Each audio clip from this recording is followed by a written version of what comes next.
ভিডিওটা ধাক্কা দিন না, আমাদের কোরআনের পাখি আল্লামা দিলওয়ার হোসেন সাইদি সাহেবের বয়ানগুলা শোনেন। কবরে যদি আগরবাতি মোমবাতি আর চাদর দেওয়া জায়েজ হতো, জান্নাতুল বাকিতে 10,000 সাহাবীদের মাজার আছে। সুবহানাল্লাহ।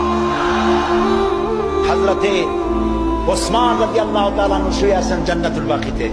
হযরতে আয়েশা আমাদের মা রাদিয়াল্লাহু তাআলা আনহা শুয়ে আছেন জান্নাতুল বাকিতে উন্মুক্ত আকাশের নিচে। আহারে হযরত আব্দুল্লাহ ইবনে মাসউদ রাদিয়াল্লাহু তাআলা আনহু শুয়ে আছেন জান্নাতুল বাকিতে। চাদর নাই, আগরবাতি নাই, মোমবাতি নাই, কিচ্ছু নাই।